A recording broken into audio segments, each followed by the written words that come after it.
Hello and welcome to the Rob Burgess Show. I'm of course your host, Rob Burgess. On this, our 285th episode, our returning guest is Jonathan Fowler.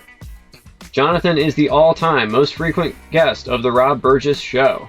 For a complete list, check the show notes. Jonathan graduated with a BA in History from Indiana University in 2006. He is an unabashed left-wing political junkie. He has lived and worked in South Korea for over a decade. A quick programming note. In this episode, Jonathan and I discuss his family's land, which they purchased from Van Sanders. I discussed Van Sanders and his relation to Mitchell, Indiana, extensively in episode 280. And now on to the show. Yeah. So how's it going? Oh, going good. How's Korea today, or tonight, or this morning? Well, it's about midnight here, but I took a long nap after work today, I played some Red Dead Redemption 2 for a while until I went to sleep for a little while, and now I'm just kind of waking up again. Yeah, how's Red Dead Redemption 2? I remember the first one, of course, but well, it's pretty incredible. Yeah, there's a lot going on in that game, really. I mean, there's basically unlimited things to do: hunting, fishing, playing poker, playing blackjack, playing dominoes, harvesting herbs and fruits and vegetables and stuff, and raiding camps and robbing stagecoaches or robbing, trains, such as they are, robbing individuals. I mean, you can lasso people and tie them up and put them on the back of your horse and then drop them on a train tracks if you want and wait around until the train shows up. It's basically unlimited, the number of things you can do. It's really hard to describe. So, yeah. I remember it as being kind of the Old West Grand Theft Auto. Yeah, I mean, it definitely has that kind of that connective DNA, that connective tissue DNA or whatever. So, yeah, it's an amazing it's an amazing game.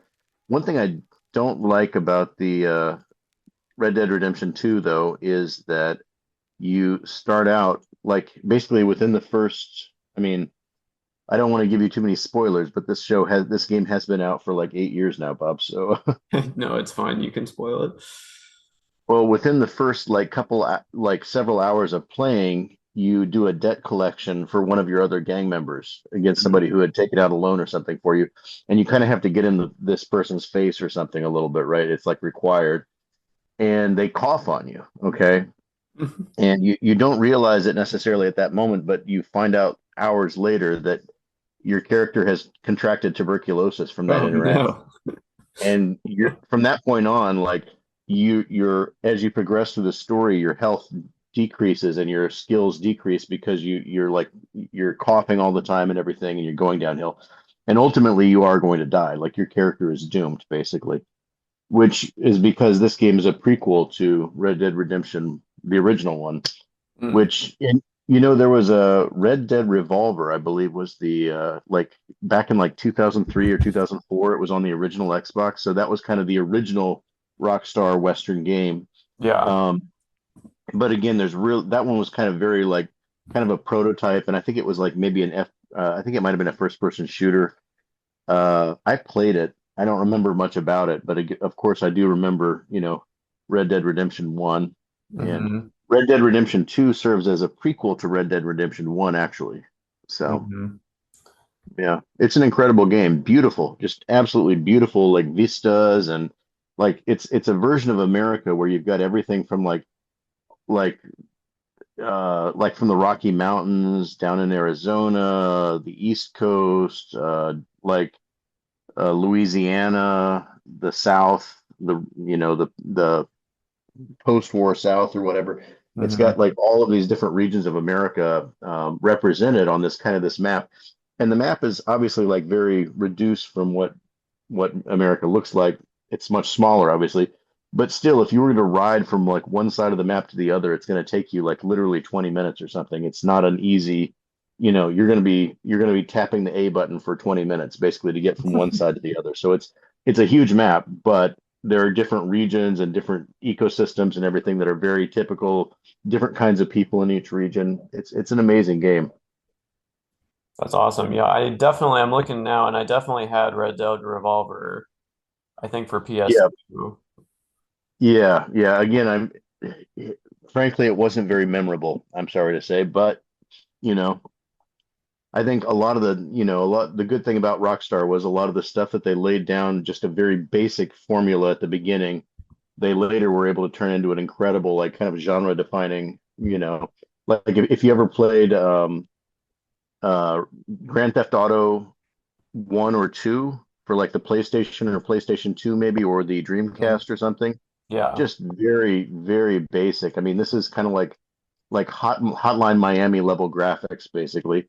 But then when they came out with GTA 3, it was like, oh, suddenly we're in a 3D world. We've got a protagonist who can shoot, drive cars, fly, do all these things, or what, it's like a very multifaceted game. And then, of course, GTA 4 and so on.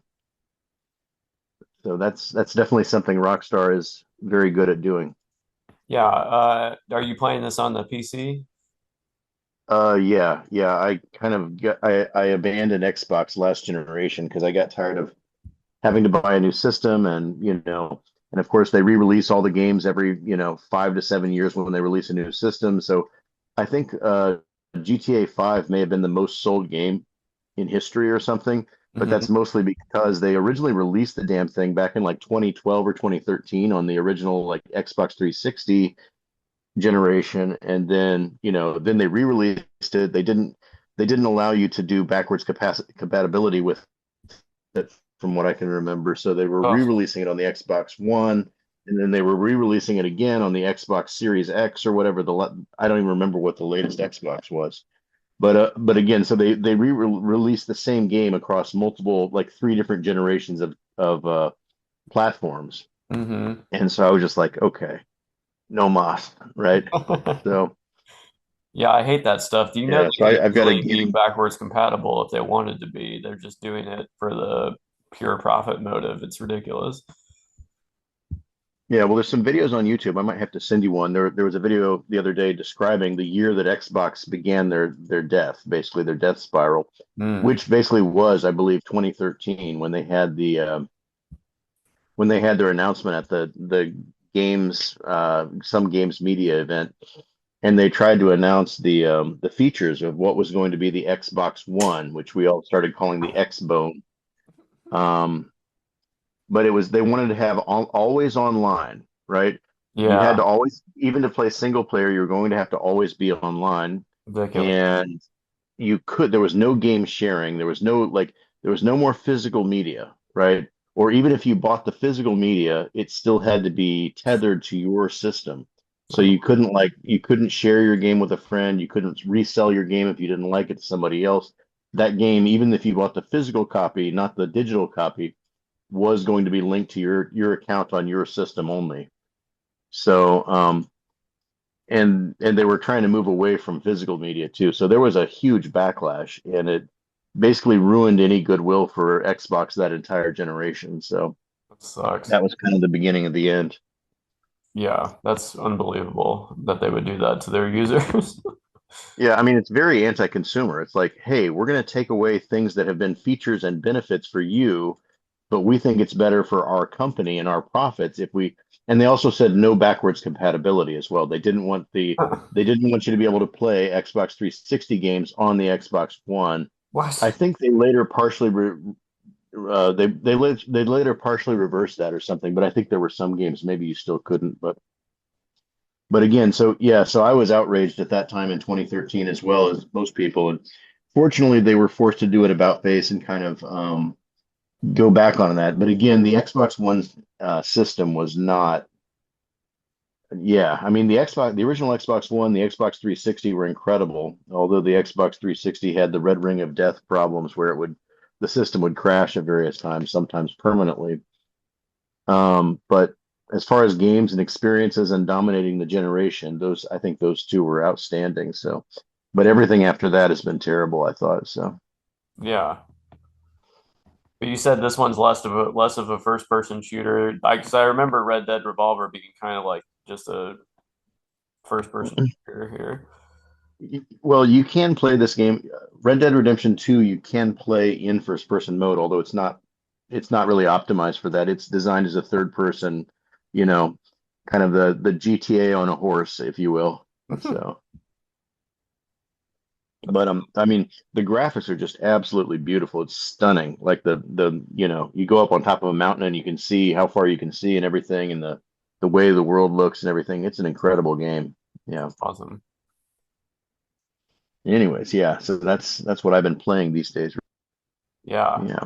Why All have you right. been getting So why have you been in getting my into that? country, there is problem, Oh no. We're gonna and the skip that. problem is the. You can say it if you want. I'll just, I don't know. I thought you may want to transition to politics. Yeah. Oh, Borat. Oh boy. oh, We've got a lot of problems in America. yeah, we do. Tell me about it. Well, I see. I watched that Chris Cillizza with his There these days. What with all the Trumpies, yeah. But yeah, I watched that Chris Cillizza thing you sent the me. hot take. I'm trying to remember what was.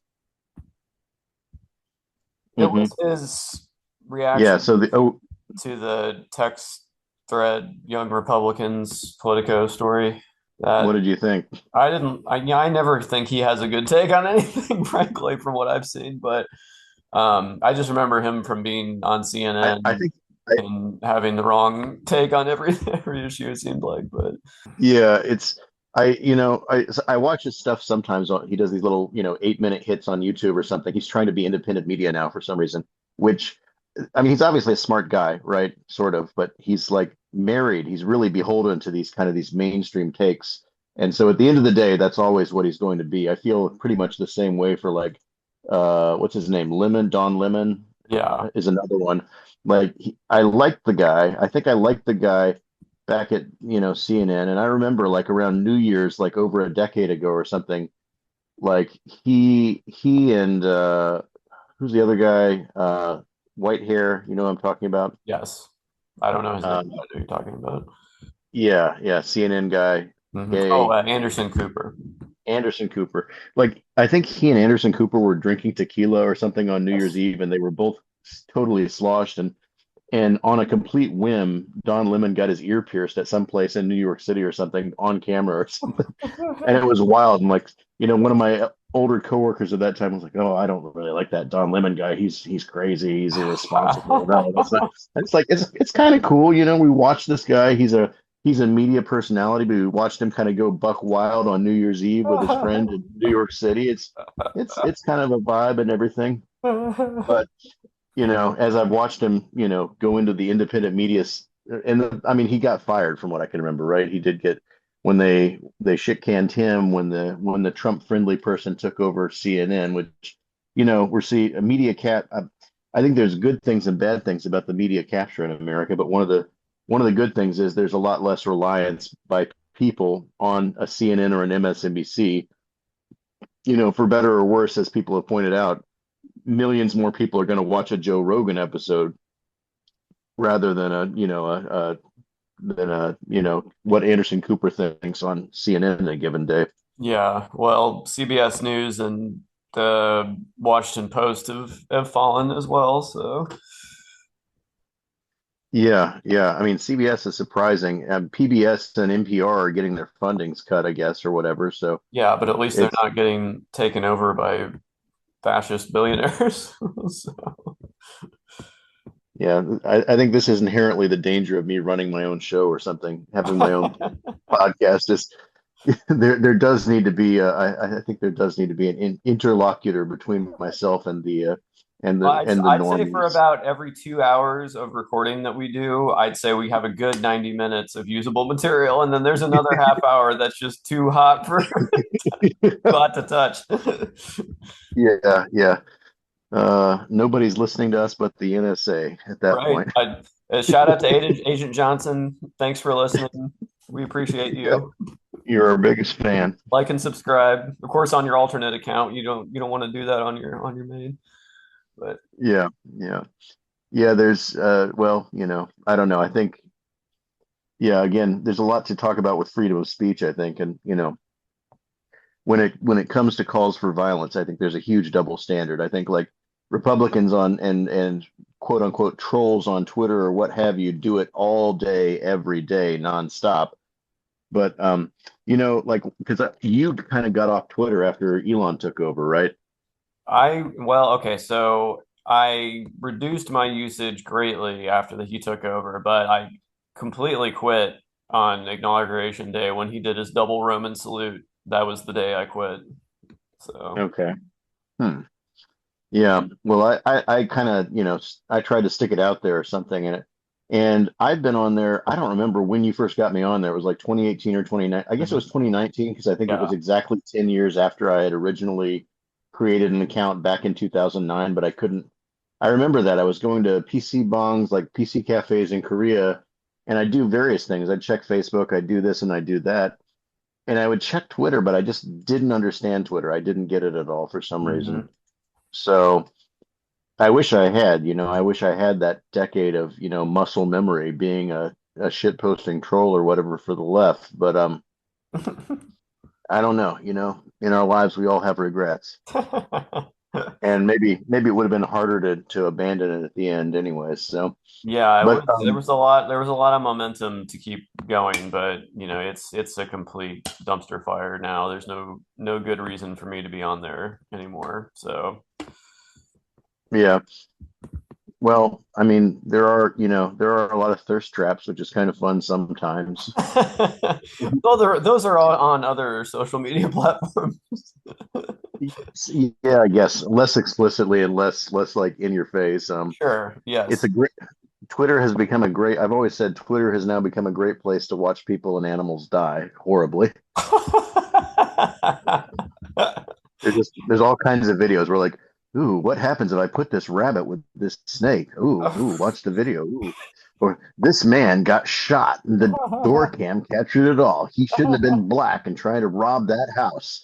It's just like, and then there's a bunch of people in the comments or something, or like, there's a fight. There's a big fight. Like one guy just beats the living shit and smashes somebody else's face on the ground. They're like, 2 seconds ago, this guy, you know insulted the other guy's mother. And we're like, we don't know that. That wasn't on camera. You just started the camera when one guy beats the shit out of somebody, but like, and everybody in the comments are, this is how you know people are stupid. They're like, well, he shouldn't have said what he said.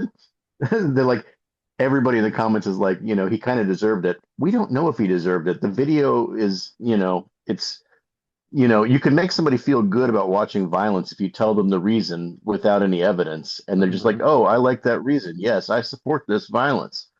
Um, but anyways, my point was I got my first Twitter ban ever, in like the five, I don't know, I've been on there 6 or 7 years now, I guess, probably. But shortly after Elon took over, I got my first Twitter ban ever. I don't remember why. There was somebody in the Trump administration or a Trump admin official from the first, this was under Biden, but with Elon in control, I think.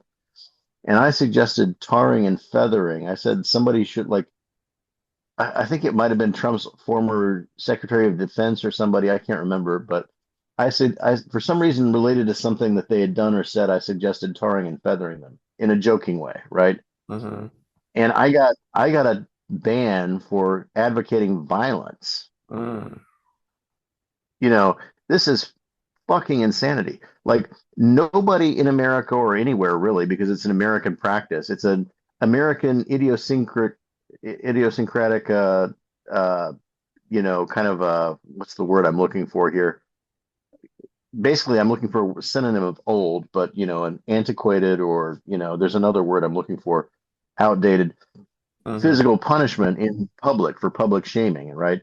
Um, but Twitter decided under Elon Musk's pro free speech management, you know, decided that I had advocated violence and that I had at least a 2 week ban or something, and I had to apologize or something before I could get my account reinstated, Well, you had to which was, apologize? or I had to, I don't know, there was something I couldn't really be defiant when I had to reapply to them to get my thing. They weren't going to reinstate it after 2 weeks. I had to Wow. ask to be reinstated. Goodness. And there's a tacit admission that, oh, I won't do that again. Yes, I did something wrong.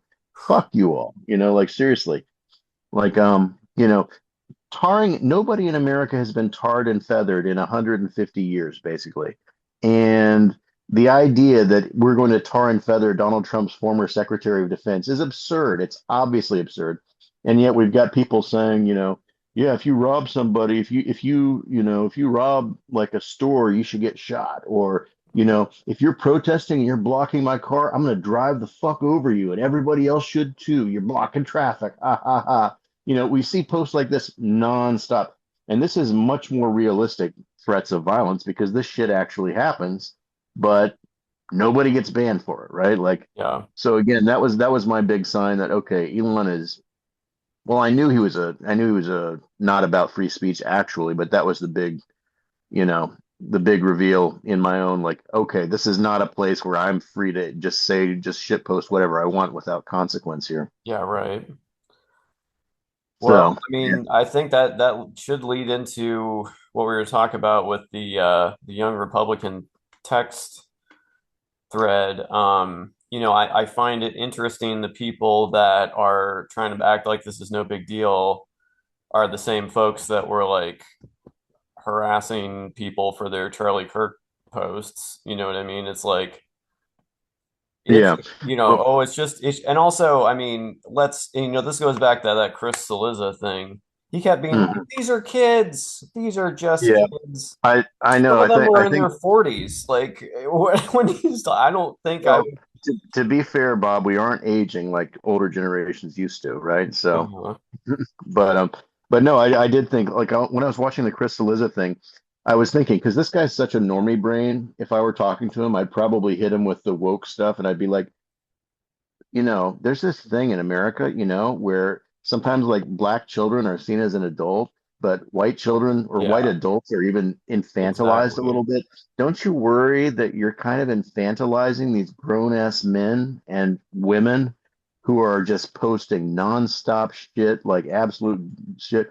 And there's been a lot of excuse making for them, like, well, even like JD Vance, and like because JD Vance, 5, 10 years ago would have been one of them, I'm quite sure. Yes. um, so he's that's why he's I'm got that kinship. Although I think what did they say about they said the woman smelled bad or something, but they said it's not because she's Indian, it's because she didn't shower for several days. I'd be Mm. like, you know, he's defending these scumbags who are basically saying his wife is stinky. Like, It's amazing. where's the self-respect? It's just Jesus Christ. yeah. So, it's just like, and the thing is, if I was a pool reporter, I'd probably say something like that and just get myself kicked out of the pool or something. But the thing is, it's like, you're being expected to sit there and listen to him give a speech about how these kids, it was just locker room talk or whatever. They were just goofing around with each other. And yeah, they were being a little stupid, maybe, but, it's just like, okay, does your wife smell bad? How's she smell? Mhm. Because that's what they were saying. I'm not saying it. They were saying it. Deal with what they actually said. Don't sit there and, whatever. I don't know. Yeah.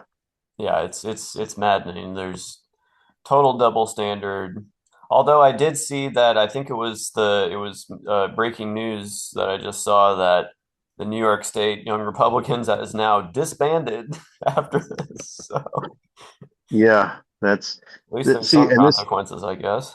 But yeah, and this is the thing. These people, they like to have it both ways. We're just doing free speech, and what we can't have our political opinions and da da da. When we get down to it, again and again and again, this is what we find, right? yeah, Is this despicable scum behavior. And a lot of the people on the bulwark and the Steve Schmitz of the world and everything, a lot of these people are having to do some mea culpas because they're saying like, look, yeah, I'm a former Republican. I grew up in this world and yada yada yada. And a lot of them have said like one thing that I didn't really pay attention to or I didn't give enough credit to was the degree of racism within the Republican mm, Party. Basically, they're like, I mean, I was aware it was there, but I thought it was kind of all over in society and everything. And actually, looking back now, I realize just how crucial that was and how powerful of a belief aspect of republicanism that was to some degree. yeah. So it's really interesting to watch these conservatives now, and and like for over a decade I've been watching, to some degree the Young Turks, which I'm watching less and less and less. Like I watch one of their videos every maybe once a month, probably at this point. And the Majority Report also, I really don't watch a lot of them as much anymore, although I think Sam Cedar is very smart. But like Sam Cedar is somebody who will never forget or never forgive, never forget what the Republicans did from 2001, 2002 on until, whenever. So like the thing is, I don't think you can sit somebody like him down with a Steve Schmidt or somebody, right? But Mhm. but I do think, like, I mean, we are in a different place now. And I think it would be interesting to talk to those people and ask them, like, how much responsibility do you people feel for this? You guys were there for the whole with us or against us, you know, subverting our values by torturing our enemies. Yeah. This a lot of these incursions into freedom of speech that and other freedoms that Americans and others had started under the Bush administration, Mm. and a lot of Well, the you know ICE is a direct result of the post 9/11 uh, government expansion. So, Yeah, and I mean, people act like it's an important fixture of the American government, and we need it oh, because we have the border and yada yada yada. No, I'm afraid this thing's going to have to be ripped out from the floorboards yeah, next Democratic administration. We can't have this fucking racist organization running around terrorizing people and violating human rights left and right, and basically openly racially profiling the people that they're targeting. So they're yeah. hitting green card holders, U.S. citizens. It doesn't matter. This thing deporting people to third countries that are not their places of origin, almost with like, haha, wouldn't it be funny if some Mexicans got killed in Uganda or something? Ha ha ha, because they don't know the language or whatever. Uh, well, not South Sudan or Sudan or wherever they were sending them, somewhere in Africa. Hmm. And there's the mission creep of their responsibilities because not only because that's why you hear Trump and these people talking about places that aren't on the border as being border states because they consider their zone of influence or whatever to be within 100 miles of any border, including the Great Lakes, I believe. You know what I Hmm. mean? So, like, that Yeah, is a they're large swath of the country that you're just claiming ownership arbitrarily over that doesn't have any real, you know what I mean, relation to a border as we yeah. think of it. Well, I mean, they want everybody to be able to feel like they have a place in this Republican issue that is really more of a. And to be fair, like there are immigrants in every place, but the thing is, like, I mean, like I've said before, I think I've worked in restaurants in America before where we had a Mexican guy in the kitchen washing dishes or something. He's a cool dude. He's a nice guy, from what I can remember. Nobody who worked there turned his ass in, and we had liberals, we had conservatives, everybody's working there. Nobody wanted to turn the guy in, right? Yeah. That just wasn't like the thing is, if Americans really wanted to be assholes about this, if we really wanted to be like, yeah, I mean, people could be turning in people within their own community that they know about. Yeah. I mean, you could have nationwide raids on kitchens of restaurants everywhere, and you could catch a lot of these folks, right? And maybe in addition to or instead of punishing the immigrant themselves, you could also punish the business owner. If you make serious punishment of the people who are hiring them, this is a supply and demand problem, and you got to go to the demand, right? Of course, this is going to destroy the economy, but like if you really were serious about doing this and not just like race baiting with it, then that would be what you might do. So, Yeah. Well, I mean, this is part of what authoritarian systems require is a nation of hall monitors that turn each other in for perceived transgressions. You know what I mean? Basically, just a nationwide HOA that, you know what I mean? Like you call the yeah, hotline when some bank doesn't like lower their flag for Charlie Kirk or whatever, and it's like this is yeah, what authoritarians require. They can't monitor everybody. So what they do is they depend on the citizenry to turn each other in. And yeah. like Well, do not that well, these people who are always going on about, oh, tyranny and we have to protect. It's like this is tyranny. Like we shouldn't live like this. Like no one wants. Does anybody want to like live in this kind of environment? Well, Bob, I sent you some of the notes of various things that I was thinking about here, and I think Just to let you know, we got 8 minutes left in this session. So in this second, okay, yeah, we'll do it again here. yeah, So one of them, like I had challenged us to question our things that we take for granted, right? Like freedom of speech is good. Why? Communism and socialism, as practiced in the USS and China, or even in any case, was bad. Why? Extremes on either side are equally bad. Why? Between any two positions, we ought to tend toward moderation. Why? So I wanted people to be able to challenge every one of these assumptions and not necessarily find them wrong, but examine why they believe them or why. A big one in America for a long time has been that communism and socialism, for Republicans, probably in any case, is bad. But even in most liberal cases, unless you're a tanky, at least as practiced in the USSR and China and like East Germany, was bad, and it was. And there are a lot of reasons why it was. But this is one of the reasons why it was because you had children turning in their own parents for having a radio where they could listen to Western news or Voice of America or something, or voicing secretly in private thoughts that went against the regime or anything like that, right? So yeah. again, we as Americans correctly identify this as a nightmarish way to live, and yet Republicans want that. They want a Well, they just society want where, a different flavor of the same, you know what I mean, the same thing. Because yeah, it's an infrastructure. Really, what it boils down to is there's so many similarities, regardless of overarching ideals. Is that to set up this kind of top down, you know what I mean, kind of thing? Certain features are required, and they're so predictable because it's not original at all. And these people don't even necessarily study each other. It's just to get to the conclusion that they're all trying to get to of complete and total societal control is that hmm you just have to have certain infrastructure to make that happen.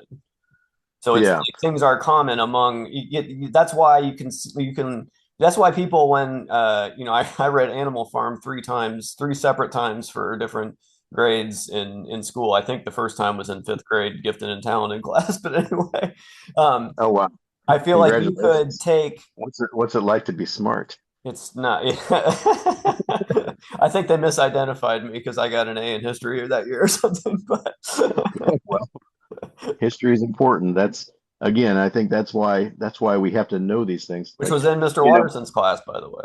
So okay, now this is you recently did an episode about a video, right? So yeah, that about was a very fifth grade interesting. field trip I took. Actually, it might have been almost to the day of today. Actually, Okay. Yeah, again, that was really interesting to me because like I said, you were in the episode. I'd have to listen to it again and stuff, and I'm kind of getting off topic here, but again, the guy you were talking about, this guy Van Sanders, we yeah. bought our land from him, and so we met him several times and we knew him somewhat a little bit, not super well. And Hmm. the thing was, it was like, yeah, he had come up from either, my mom said he had either come from Asheville itself, which was where we were coming from at that time, or he had come in from Ashe County, North Carolina, but it was somewhere in North Carolina, either Asheville or Ashe County, Okay. in like literally like almost like the 1800s or something, right? Like this guy was almost 100 years old or something. Okay. Yeah, and so this guy, and he had told us, like he didn't show us, but he told us, yeah, when we lived on this land where his family had lived, and they'd sold it to a mining company or a logging company or something that had taken down some of the trees, and we had bought it from the logging company, but we were in contact with him for some reason. I don't remember, or he had leased it to a log. Again, I was very young. This is like probably around like 1988, 1989, maybe 1990 or something, and he had died. He died very shortly after this, but he was saying they were finding Indian arrowheads on the grounds of the land and stuff. And so, this idea that, Indiana, the land of the Indians, was like literally true basically at that point. And there was a really old log cabin on the land when we got there that was still standing. It was very decrepit and run down and everything. And I would have just as soon left it there. I thought it, had historical value, but my parents wanted to tear it down, so we tore it down. And when we tore it down, there was plaster in between the logs, right? Whatever the kind of the primitive plaster was made back then. and there were bits of newspaper in the plaster, okay? And we were able one piece of newspaper that was identifiable that could be kind of extracted whole as a whole piece from this concrete was from the day that Abraham Lincoln was assassinated. There was a newspaper article about Abraham Lincoln being assassinated in the plaster of the wall of this log cabin in this building on our land. That's incredible. Yeah. Now, unfortunately, as a good historian, I would have, whatever, but it very rapidly it disintegrated completely almost shortly after being extracted from the wall. So we Oh lost it. man. So again, this is a thing where I'm like, why do we need to tear this down? So, but and I think my parents sold the logs or something to somewhere. I forget if it was some national park in Indiana had, Hmm. I think, bought the logs to reconstruct them on their national park, kind of like the folk village or whatever. What was it, Right. the village, Spring Mill State Park there. They have Yeah. is it the folk village or what do they call it there? I know what you're talking about. We also live like 3 miles away from Connor Prairie, which is another one of those historical reenactment, kind of like you're saying. Yeah, yeah. So that was, I mean, so yeah, anyways, this was a very interesting connection to this. I wish we knew more about this Van Sanders guy looking back. And actually, my parents renamed the because after he died, my parents felt bad because this poor guy had owned this land his entire life for almost 100 years, and Yeah. he had finally sold it to us, and we felt like and then he killed himself somewhat shortly after that. After his house he had been living on was close to where the Arby's has been since we were in high school, but during the 90s at some point, like after the what was the thing where they had the But you were saying man, I don't about, know why the hell this thing defaults to video. yeah, I don't know. Yeah, like Turn it off every time. yeah, this is it's annoying. It's like, I'm fucking hanging out of my house at midnight, like not necessarily wearing a ton of clothes. Like on the internet, nobody knows you're a dog, right? Like, I mean, why are we defaulting to video on?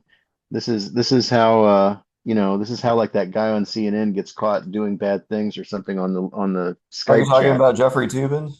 Yeah, Well, that's no, his thing was, as I remember the story, he and his colleagues at the New Yorker, I believe, were doing some sort of mock trial for like an impeachment. Like they were like somebody was pretending to be like I think he was pretending to be Alan Dershowitz, and oh, he was pretending or whoever like the president's lawyer or somebody. They were doing like a role playing exercise. You know what I mean?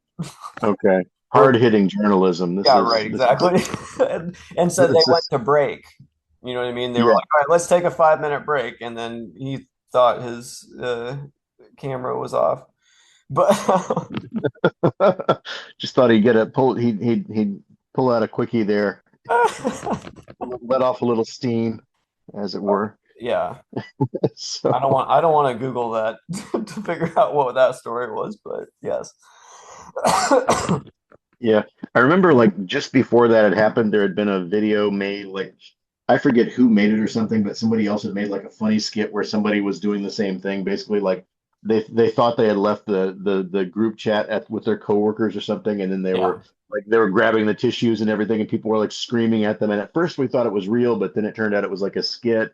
But it was really funny. But then this thing happened with Jeffrey Tubin. And it's like, and actually he's like, I thought I have a complicated relationship with Jeffrey Tubin because in 2017 when I came back to America, at that time I was reading his book, the OJ book, The Run of His Life or Yeah, I read something, that the too. OJ Simpson.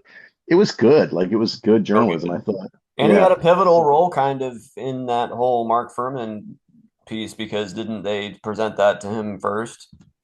that sounds right. Yeah. Yeah. Again, the details are all a little blurry at this point, but But yeah, it was a good yeah, book. And of course the Ryan Murphy series, right? That was yeah, Ryan Murphy.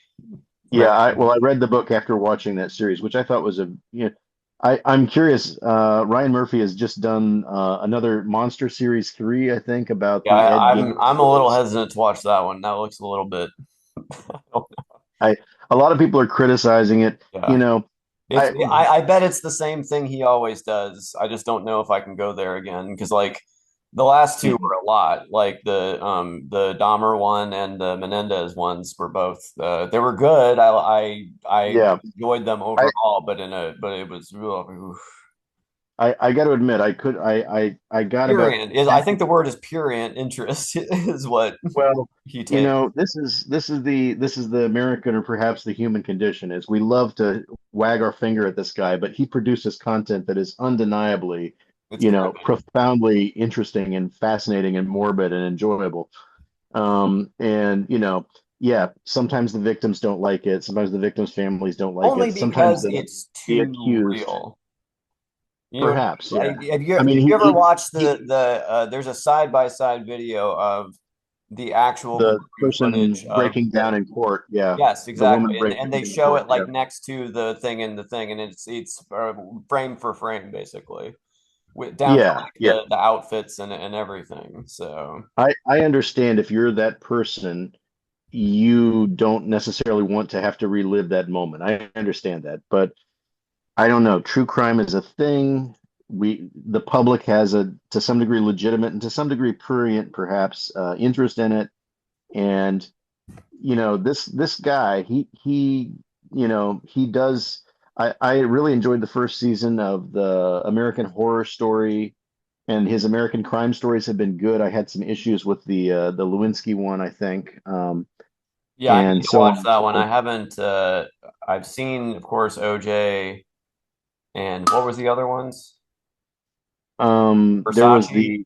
the assassination of Johnny Versace, I didn't which see was that also one. a very interesting one. And I just think this guy, I don't know, yes, he makes things, things are a little sometimes gay coded or something like well, Jeffrey Dahmer obviously, but like there's this thing like Menendez also. yeah, Menendez also he really leaned into the Yep. incestuous aspects of it. But I don't know, man. There's something profoundly sad. Like in the episode where those kids eventually do go to kill their parents.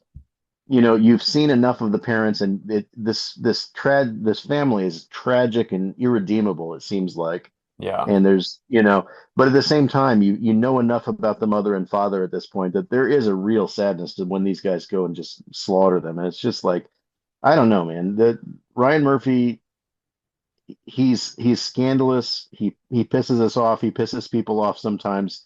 He plays a little bit fast and loose with some aspects of the story sometimes, but I don't know. I'm very curious to check out the Ed Gein thing. Although again, I've seen almost nothing but criticism and people going like, Exactly. "What is this? And why did he do this? And he wasn't hot, and it wasn't like this." And da, da, I'm like, okay, yes, but I still want to see it. Okay, like let me, Yes. can I? And Ryan what Murphy, season? also fellow Hoosier, also fellow IU grad. Really? Yep. Okay. I did not know that. I didn't know that. So he went to From IU Bloomington there?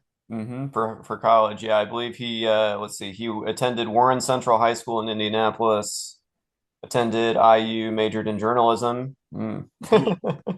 Well, there you go. Yeah. Yeah. So I generally again I haven't seen every season. I've heard a lot of bad things about some of the seasons of American Horror Story, but I thought season one was really good Yeah. in some ways. But I think I was But able to withstand somehow the Dahmer and the Menendez only because I remember when those were like contemporary news stories. So, yeah, you know what I mean? Like I have some frame of reference. Ed Gein was, to my remembrance, many years that before was like 50s or 1950s, something. wasn't it? Yeah, exactly. So like this may have as well happened during the Revolutionary War as far as I'm concerned. So Yeah. Well, this is around the time our parents were born, but yeah, yeah, so yeah. maybe they would remember it, but yeah, I don't know. I understand the influence and the Texas Chainsaw Massacre and the other you know what I mean? 70s horror to some Yeah, degree. Yeah. right. Yeah. I'm definitely curious to see it. And like for example, like what I like about his stuff too is he really gets the to some degree he gets the vibe of the times. Like, when you see OJ Simpson dancing to like that kind of the early 90s, like, pump up the jam, like this kind of stuff. It's like, wow, I was a fucking measly like middle school kid at the roller skating rink and this song was playing. You know, OJ Simpson was out dancing with bad bitches at the club in LA to this song. It's like that's a vibe, right? Like, I mean, like that's what they were doing in California in the 1990s. Like, so or like like I thought it was absolutely brilliant at the beginning of the Menendez brothers one to talk about to have the song playing on the radio, Blame It on the Rain. That was Because very I mean popular at the time. that was brilliant because it's like to some degree that's what we felt like. Like these kids had just slaughtered their parents and we're all like, what the hell are these people psychopaths or what? And they're like, well, no, you see, we were being sexually abused by our father and physically and verbally abused by our father, and our mother was ignoring it. And to some degree, there's this like we believed them and we also didn't believe them at the same time. And so this idea, just blame it on anything, blame it on the rain, just like that was a outstanding musical choice to start the show. That just like these people killed people and they blamed it on something, and we're going to examine whether America accepts their explanation or not. But the man is like, as far as creating the vibe of the times and skillfully utilizing the music of the period and stuff in a way that makes it like, you can see how cool this would have been at the time, even though like nowadays a Zoomer might listen to a song like Blame It on the Rain or Pump Up the Jam or whatever, like, and be like, oh my God, this is dated. What is this shit? But it's like you can see at the time like how cool this was. So yeah, I have a lot of patience for Ryan Murphy. Let's just say that. Also, another layer to that, isn't that a Milli Vanilli song? Yeah. Okay, so And they Milli were Vanilli, later came out, was faking the whole time, and they couldn't actually sing. sing. And there was actually studio musicians back in Germany or whatever who did all the actual singing. Um, Yeah. And they were very, which very again fat. relates to the Menendez thing, people accusing them of having crocodile tears, and you know what I mean? Yeah. There was perhaps a falseness or a fakeness to something about that. Perhaps, or Yeah, perhaps well, not. no, And I thought that series was brilliant in many ways, and one of the ways I thought it was brilliant is it kind of made you think, what if this story happened today? Would we mhm. still view this so skeptically? You know what I mean? Yeah. And I think like the Menendez brothers themselves or something, I don't know if they were able to see it in jail or whatever, but they were familiar with the show. And from what I understand, they both said that they didn't like the show. They didn't like what he was doing with their story. And I'm like, you idiots. He's basically Yeah. like almost writing you guys a get out of jail free series here. He's making a lot of plausible excuses for what you've done. But at the same time that they were like criticizing Ryan Murphy, they were like, "Oh, I thought the guy who played me was really good. I talked to that actor and he did a really good job, and so I just really want to congratulate him and stuff." And so it's like, you know, you want to congratulate individuals in the involvement, but you at the end of the day, Ryan Murphy's the whipping boy who has to be blamed for having done it at all. So, you know, I, you know, Yeah. I think he's used to being in that position at this point, and I don't think he's going to stop.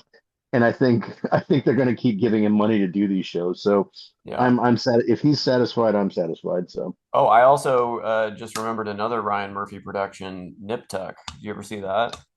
I did not. That was one of those early kind of premium TV shows that I think I might have seen one episode at one point or something, but yeah, I just kind of missed it or It's something. Or it's everything we've been saying about Ash and I watched almost all of it, I think. you Um, didn't finish it? what? You didn't finish it though? No, it got kind of strange near the end, I think. But most of it is incredibly memorable and purient and addicting and everything we've been saying about Ryan Murphy. So I think you should watch it. I think you'd enjoy it. So Yeah, yeah, I might have to. I didn't realize that was him actually. yeah, I don't think Glee holds up very well. That I'm not a musical person, so that would not No. be my jam. American Horror Story, I saw the first season of, and then I abandoned after that, I think, because it's Hmm. totally different every season, and I don't know. Yeah. I feel like it just kept getting more and more like, I don't know. I couldn't take it anymore. It was a lot. Okay, sure. Yeah. So, oh well, Well, anyways, yeah, getting back to the Van Sanders thing, like, so my parents, well, sorry, I just wanted to finish that thought because I realized we Yeah, kind we of got jumped off into on stuff quite that, a Ryan Murphy tangent.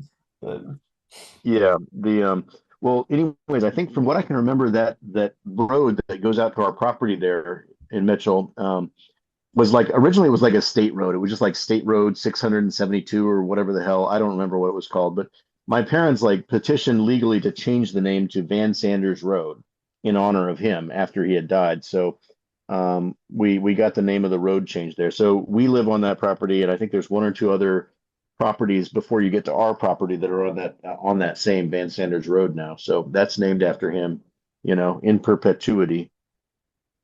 So he does have that legacy, I guess, in the Lawrence County area. right. Um, yeah. Well, that's fascinating though. Did you remember the area to which we took the field trip? Do you know of that grave That site that was area? not that was not on our property. So, but No, but like did you know of it before that? I think somebody at some point, Mitchell in high school and all that is such a fucking blur. Like, I think I was driving out near where Jeremy Lewis lived, in between on 60 East or 60 West, I guess, the Highway 60 West or whatever.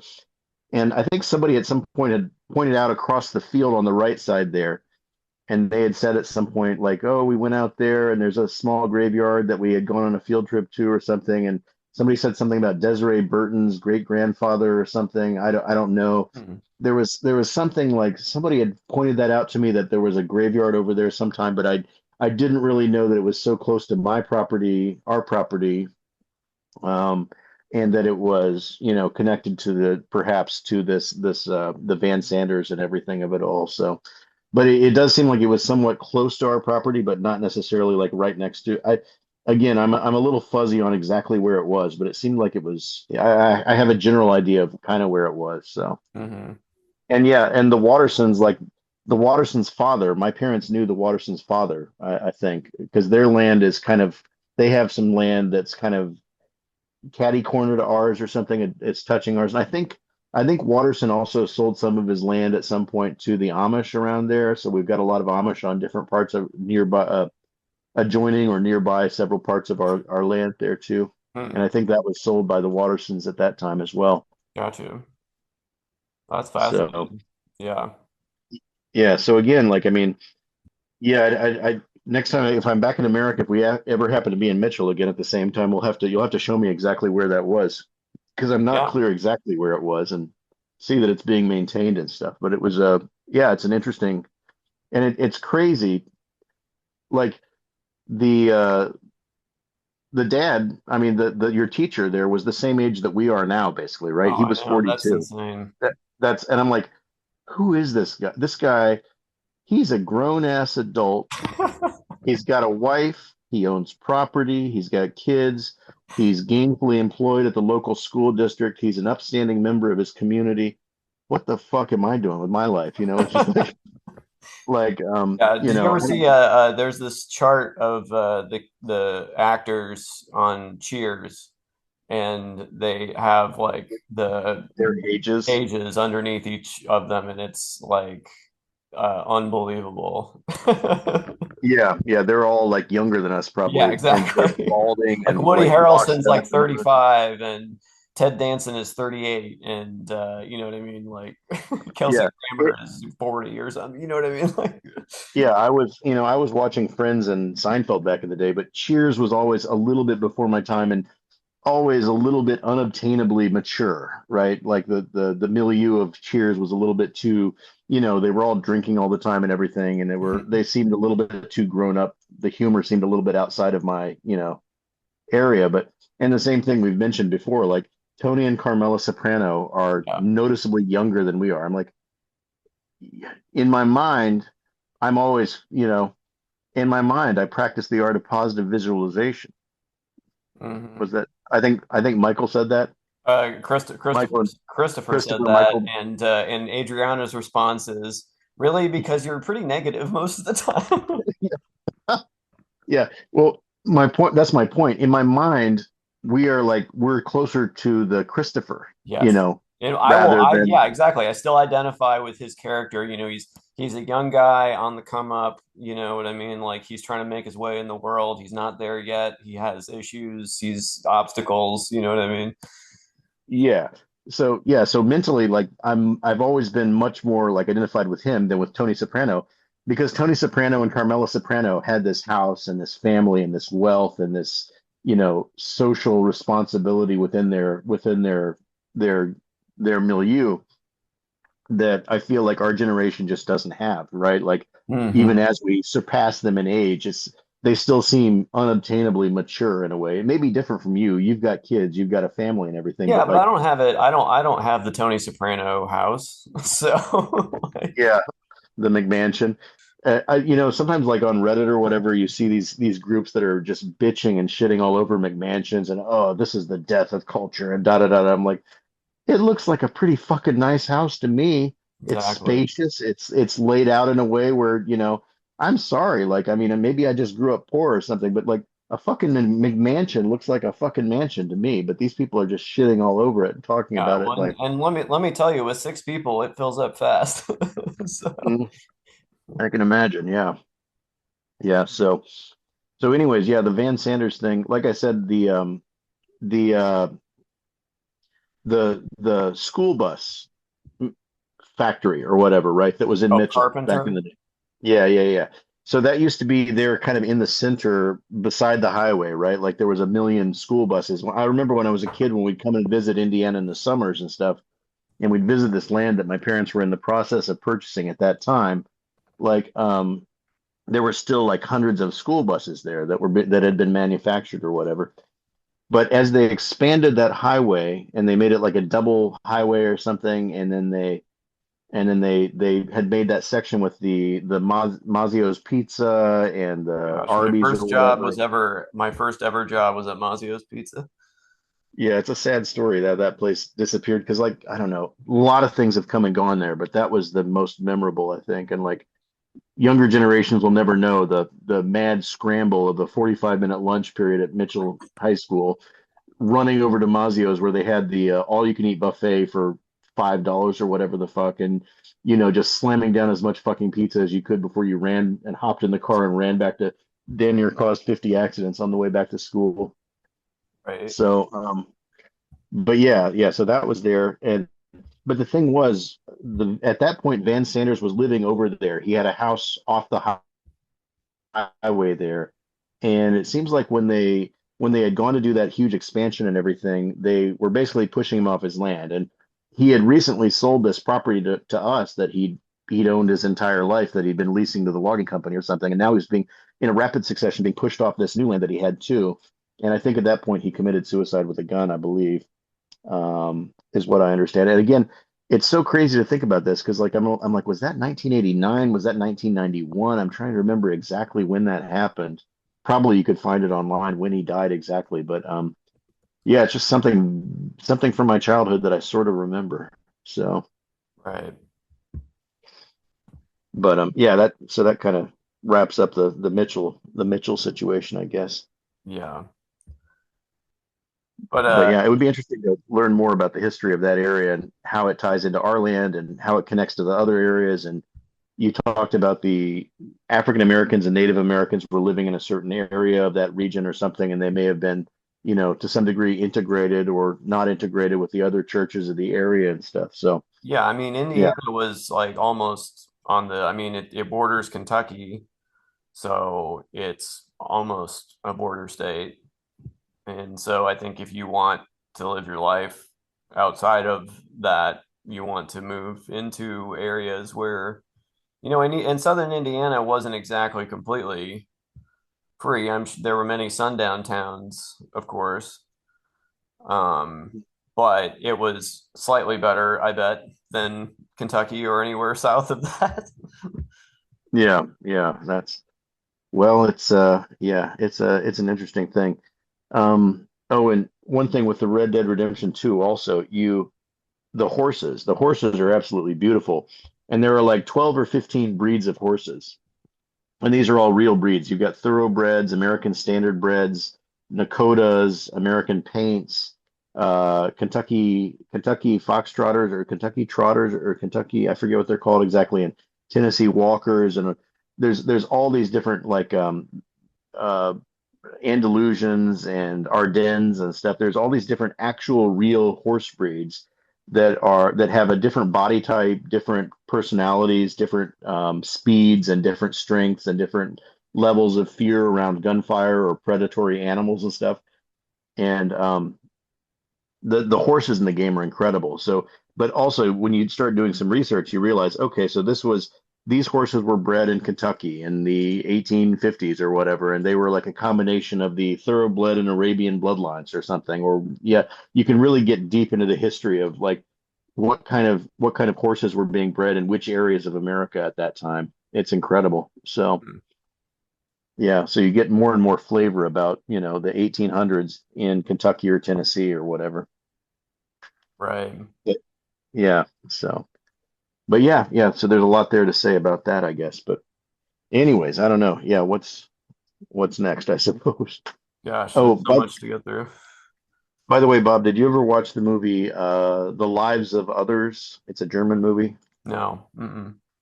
Okay, I strongly recommend it. It's an incredible vision of life under communism with the Stasi, the secret police in East Germany in I believe the 1980s, I think, maybe 19, no, no, no. Yeah, I think it's the 1980s, maybe 1970s, 80s. Anyways, it's a very good movie, remarkably good. I'll check it out. Yeah, yeah. So, but again, that's kind of coming back to what we were talking about why is communism bad? Well, if you're conservative, communism is bad, socialism is bad, it's never worked anywhere, da da da da da, it's a nightmare. Okay, why is it bad? Try to be more specific. Most people don't have the historical background to get into why it was bad. Uh, Isn't the common refrain from communists that true communism has never been tried? it's been tried enough. I think like I mean it's it's yeah, nothing, no, no, I don't know, there's some quote, no plan ever did run straight and true or something. I don't know. There's no, nothing ever goes perfectly, but like it has been tried enough. I mean, at the end of the day, though, I think what the weaknesses of capitalism and communism eventually run into, wealthy people want to accumulate. Human nature is to accumulate more for myself and my friends and my family at the expense of others, right? That's the thing that ultimately ends up causing problems in capitalism as well. I mean, we've got runaway capitalism in America where it's really working for some people, but it's not working for others. And that's the same thing that happens under communism. So, I don't know. It's to some degree you really have to get down to brass tacks about exactly what's wrong with these things and what causes the problem. And I think I understood even at a relatively young age everything there's and I think something that a lot of leftists don't get is that there is an inherent aspect of capitalism in life, right? Like even when capitalism and communism were battling during the Cold War, we were battling basically ultimately on capitalist terms, right? Like communist countries had to show that they were making this much money or that life was being improved this much for their people. And it was about, making more weapons, making more money, making to some degree. I mean, everybody has to make money at the end of the day, right? Like everybody has to, uh, yeah. I mean, the terms of the conflict were not strictly military in most cases, except for some proxy wars, but there was space exploration, which cost money. There was weapons development that cost money. There was paying money to your proxy countries around the world to support them, which was a lot of the third world, the American South or whatever, so named because they were to some degree they were backed by the Soviets, and when the Soviet Union collapsed, their support, their financial support that they were reliant on, also collapsed. So this it wasn't just communism. Like internationally, there was a capitalist aspect to it, I think, and a profit driven motive to some degree. So you really can't escape that, I'm afraid. Mhm. Yeah, well, I mean, I But think capitalism, I would say at its, if it's working well, it's flowing with the stream of human greed, I guess, or like some sort of, you know what I mean, base emotion that is inherent that can be channeled for a positive gain. Now, I think if that is completely left to that's it, that's the only power that you have is that I think that can obviously go wrong. But I think I think people forget that socialism is a critique of capitalism, and socialism wouldn't exist if capitalism lived up to its highest promises coming out of feudalism and all that. You know what I mean? Because it's like, yes, this is better than what they had before, but it's obviously we need some guardrails, some limits, some tempering of that.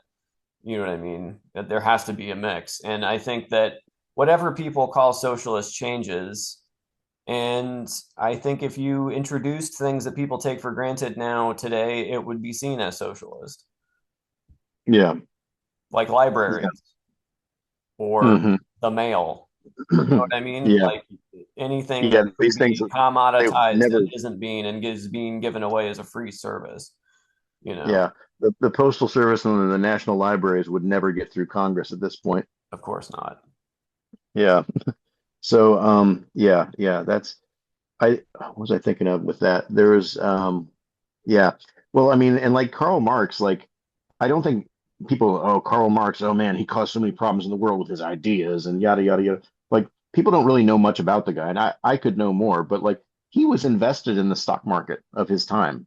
Like he was making money. He was trying to make money. He was a cap. I mean, he was making money in his own. Can you? Oh, like, you just can't imagine that though. Like when you think, oh, the father of modern day communism, he was investing in a stock market. Okay, like this is like almost one of the ultimate capitalist activities, I think, right? Like Hmm. somebody who has money and they're trying to make more money in their system at their time, in the same way that people still try to make money in the modern world by investing in stock market, supporting, Yeah. private companies. Like he did that. It's like, okay, wait a minute, who is this guy then? Yeah. What did he know? How modern was he? Like what was the milieu that he was existing in at that time? So Yeah, I need to do more research on that. And I also need to do more research on because I always hear about these like Trotskyists versus Leninists versus Marxists, and then there's you know what I mean? Like there's all these internecine yeah, disagreements that I I don't really understand, but I keep running into like, for example, the famous photo of Lee Harvey Oswald where he's holding the gun in the newspapers. yeah. The people say that that is a staged photo partially because the two newspapers he's holding are like they're yes two communist newspapers but they have completely different ideologies and they like war with each other constantly. Well, um, I so it's like Bob, they were if just you're setting this guy up with any propaganda they could find and they didn't really like even I consider if it I was think it's ideologically consistent or something. But I'm perfectly willing to believe that a 1960s tanky essentially would be ideologically inconsistent or confused. I'm not saying this is Uh, my uh, argument. I'm saying this is what people say that yeah, one of many reasons that people say that photo is yeah. fake. Anyhow, I I think I wasn't aware of what made those two ideologies not compatible. Is all I'm saying. But I think there's a lot of people who just want to be an edgelord. They're like, oh yeah, this is communism. It's cool. My mom and dad wouldn't like it, but I'm holding up not one newspaper, but two. I think it's entirely plausible that this person just was like kind of an edgelord at the time, and he's like, yes, oh yeah, I've got two communist magazines, and he doesn't really know like their provenance or their ideological uh, conflicts with each other, perhaps. So. I again, I think, and also I do try to want to avoid, getting into it too much with these people like these tankies who get into it so much, and they're like, well, the Bolsheviks and the Mensheviks were actually, and they got it, and the communism with Chinese characteristics or da da da. It's just like, at a certain point, you're arguing the minutia of all these failed ideologies, basically, and you're Yeah, saying, well, well, this one is better than that one. It's just like, Even Pete Seeger had a song praising Stalin at one point, so you know what I mean. You can't win them all. yeah, yeah, this, well, it's again, I do, I like when people start talking, like one of my pet peeves is when people talk about material conditions. Like that's a big red flag for me that like, okay, we're getting a little bit into our up our own asses here a little bit once we're talking about that. Like just say what you mean. Just say like, how things are for real people. You don't have to say material conditions because it's alienating and it sounds vaguely communist adjacent and everything. And it's just like it's a little too theory influenced, I think. So again, yeah, I wish the average American knew more about the history of communism, and I wish the average tankie knew less, if that makes sense. So That's funny. yeah, but I mentioned like communism and socialism as practiced in the USSR and China were bad, but why? You know, again, most Republicans think they were bad, but they don't know why, and they think like this idea that well, like okay, for example, the Red Guard in China, right? At a certain point, Mao Zedong had to re-energize the revolutionary spirit of the young generation to inculcate them into the system because they were feeling left out. The older people who had been part of his generation, who had benefited from the communist revolution and were in positions of power now, they had power, but the young generation was feeling disenfranchised. And so he talked about, getting rid of the elites, right? Like, and kind of the educated, the elites, the people who are telling the kids what to do. He basically empowered the young people in China to persecute their elders, right? And to go back on the people who had actually helped him get to where he was. And a lot of those people were removed from power. Some of them were killed. A lot of them had show trials or, these kind of communist self-criticism sessions, self-struggle sessions that they had that were run by these vicious little young people, right? And so I do think like there can be aspects of that in America too. I think sometimes like I think the excesses of the woke era, there were aspects of that. I think, on the MAGA right, the based and red pilled, the black pilled and red pilled and the manosphere and a lot of this stuff. I think like again, there's this empowerment of younger generations against their elders. Like Bush era Republicans can't recognize what they're seeing in the young. And the second wave feminists or something are getting called turfs and everything by these radical upstarts and stuff. So I do think there's an aspect of um, modernizing the politics that were there before and allowing the younger generation who feels disenfranchised or disadvantaged in some way and is in a society that has benefited those who have already established their power or their economic position, right? And the thing is, I think when we talk about what's wrong with communism, well, that was something that was an excess of communism that was very vicious and very bad. And so if we don't want to be like a communist country, we need to, I think, examine like, okay, why did this happen? Is there any justification for it happening? And like, should it be allowed to happen? And also recognize this is a similar process in some ways that's happening here, I think, where, yeah. Hmm. So yeah, I don't know. I'm kind of losing the thread there, but yeah. But yeah, well, Um, going back to what I was saying about Animal Farm all that time ago, I was just going to say that I think people draw such different lessons from Animal Farm because it's so applicable to so many scenarios, because so many totalitarian systems, no matter what their underlying ideology or overlaying or whatever, have to have the certain conditions, and therefore a book like that is, you know what I mean? It's applicable to more than one scenario. So yeah, for that reason, because the reasons that someone is acting the way they are in a fascist society is somewhat similar to a Stalinist. You know what I mean? The disappearing people, the 5 minutes hate, you know what I mean? Well, I'm getting into 1984 now, but that's another one that is applicable to many different scenarios. You know what I mean? It's maybe it was a comment on one thing, but it could be a comment on a lot of things because they all have to work that way. And I don't think a lot of uh, Republicans, frankly, understand that, or maybe they do. I don't know. Well, I don't know what Hmm. they know, but they're replicating the thing that they're criticizing, but it has just a different structure. Yeah. Yeah, well, I think, yeah, well, the author, God, his name escapes me right, not Orson Welles. Who am I talking about? Orwell, George Orwell. Orwell, George Orwell. Okay, you see how I get the mistake there. Yep. But like, yeah, a lot of people are saying like he was saying communism was bad, and to some degree he was, but he was also saying authoritarianism is bad, and this kind, Totalitarianism of yeah, any kind is bad. yeah, and he was, I mean, and I think like when you, I think was he involved in the Spanish Revolution as He well, the was the Spanish Civil War? original anti-fascist. Yeah. So yeah, so he was talking about, Franco's Spain there, right, as well. So it's like it's not strictly an anti-communist thing. I mean, he was talking about different situations around the world, and he was giving us this kind of this prototypical, right, like nightmare scenario, and he was not as specific as a lot of people would like to believe that he was. And I think it's also like so many people talk about, 1984, oh, Animal Farm, oh, I really, really, really, and also to some degree, like the movie Idiocracy.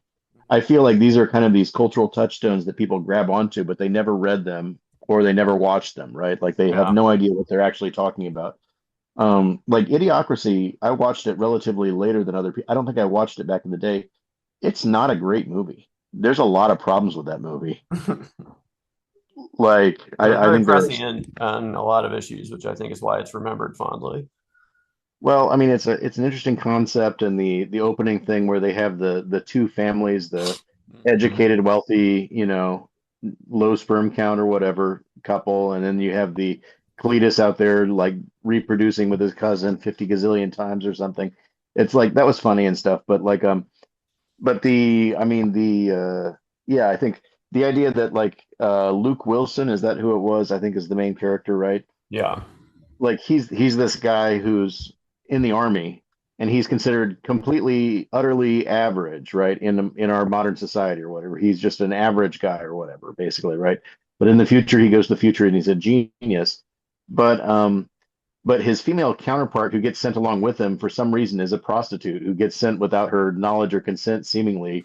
And it had this whole kind of like pimps and hoes that was such a big deal back around circa that time or whatever and stuff. And Mhm. like she's like she goes to the future. She's not a genius in the future necessarily. Like she's still scared, 500 years in the future or whatever, that her pimp is going to catch her or something like this or something. She's going to be in trouble with her pimp.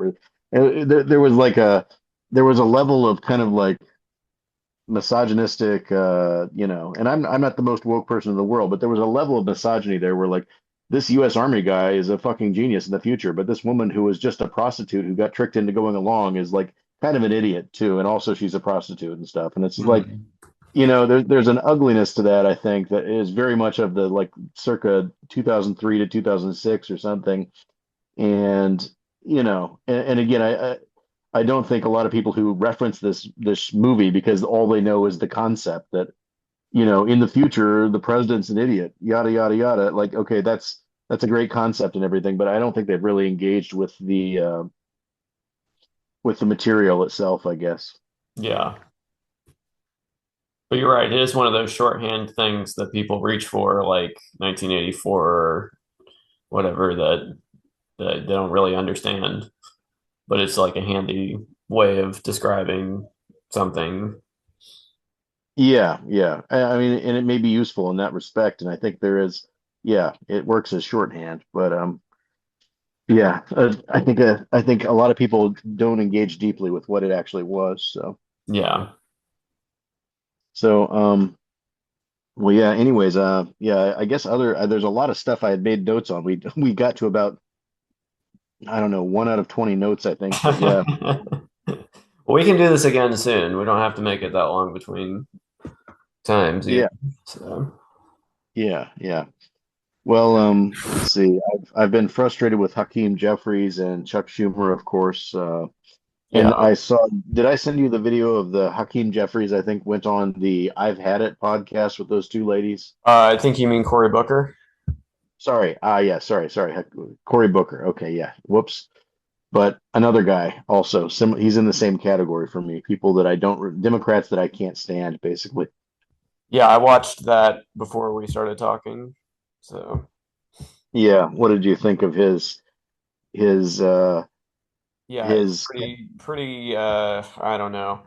He knows how to filibuster, I'll give him that. And he knows how to take up space in a conversation with saying absolutely nothing. But I found his mealy mouth defense of taking APAC money to be unconvincing, uh, yeah, yeah, especially when he later on went on to criticize people for trading stocks or like taking money from like uh, oil yeah, companies or whatever. And it's like, okay, so we're supposed to not care that you took $800,000 from APAC, and we're supposed to care about this other thing. You know what I mean? Like, and if it's such an inconsistent, he's like, oh, that's just 1% of my total. It's insignificant. It's like, well, okay, if it's it's a insignificant, and lifetime amount, right? He said. yeah, exactly. But still, like, if it's Yeah. How long? insignificant, you probably don't need it, right? Because then you won't have to answer for it if you don't want to, which you clearly Yeah. want to. And, So it's and, like, it, and if, yeah. and if you taking that money is such a not a big deal, then why are you physiologically incapable of saying anything bad about Israel or Netanyahu? He said at one point, like, "Oh, I think Netanyahu's worse than Trump." Okay, let's sit with that. What do you mean by that? Like, uh, describe in what way? That's the You know? harshest condemnation he can offer. Yeah, like what does that mean? Yeah, Trump's an American at the end of the day. We live with him. We live in a society with him. What do you mean this guy's worse than Trump? Like, yeah, why? So, but I think this thing, there's this, like we see social media again.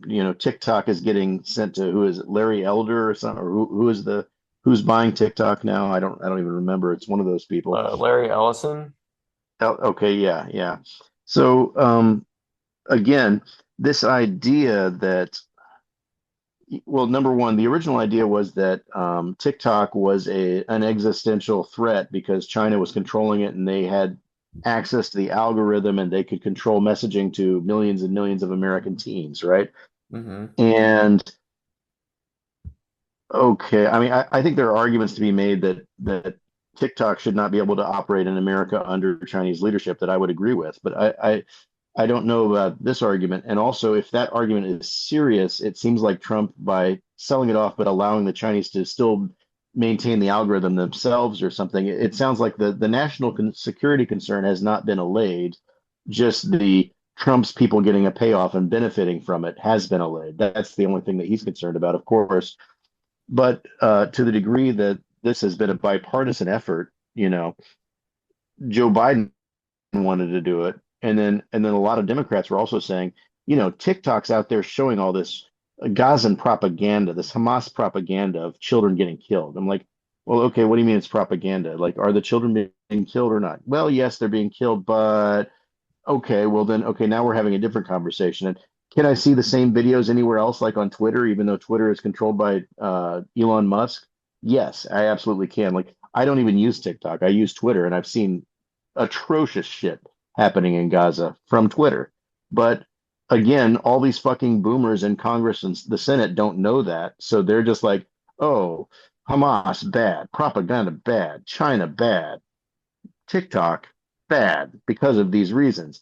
But they're totally unaware of what's going on Twitter, for example. So it's like, okay, so now because Democrats don't, because we have the gerontocracy in Congress and the Senate, right? Like they don't know what's going on social media. They don't know how to distinguish domestic American social media controlled by Trump people from Chinese propaganda social media controlled by the CCPs, I guess, right? And so we end up in the situation where Trump is basically selling off this platform to one of his supporters and friends, and Democrats have midwifed this whole situation because they're so eager to shut down anti-Israel speech, right? And they don't understand technology. And so again, this is just another example where the stupidity and incompetence of our aging gerontocracy is leading to Republican victories and Republican media control, right? Media domination and monopoly even. Yeah. It's unbelievable, yeah.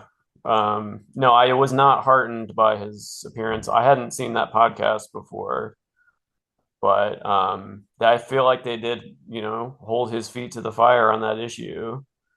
Um, Yeah. And I liked when he left the podcast, when he had his heart out or whatever, they immediately went into like, this is what we think about what he did, what he was not willing to say, and yada. And I was like, thank God, because a lot of people were like, wow, we really enjoyed our conversation with that guy, and we hope he'll come back. And no, they're like, okay, he just spent 45 minutes not answering questions about Israel, right? And this is something, this is a problem, this is a long-term problem in the Democratic Party. And again, this is the thing, I think. This is the thing that there's a word I'm looking for. There's always a word I'm looking for, but this is the canary in the coal mine, such as it were, of freedom of speech. You know, if you say, well, a lot of the campus crackdown, if we have a true devotion to freedom of speech, it doesn't matter what the college kids are saying on campus. And oh, but some people are uncomfortable. Some Jews are uncomfortable. Well, a lot of the protesters are Jewish too. So why are they not uncomfortable? Why are they safe in the protest? It's not because they're Jewish. Okay. And quite frankly, we've existed in America alongside the KKK for like 150 years. Why is the KKK was they butchered people back in the day? Why have they not been called a domestic terror organization? Why have they not been banned and outlawed?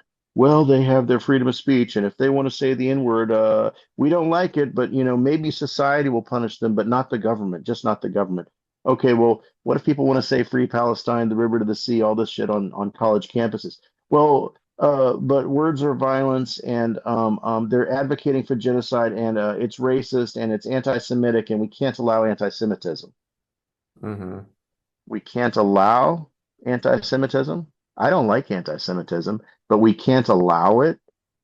That's the whole thing on the right with racism is that we can be as racist as we want, and if society punishes us or something, that's okay maybe, but the government can't do anything. But you're like, well, we have to punish. We can't allow anti-Semitism on college campuses. Okay, what do you mean? I mean, okay, and there's arguments to be made there about, people got canceled in college for saying anti-black stuff during the Black Lives Matter era and stuff. People who said racist shit in high school got their college entrance rescinded and stuff. Okay, there's a conversation there. Is there hypocrisy there? Perhaps. But I don't know. I think this idea that again, we either have freedom of speech or we don't.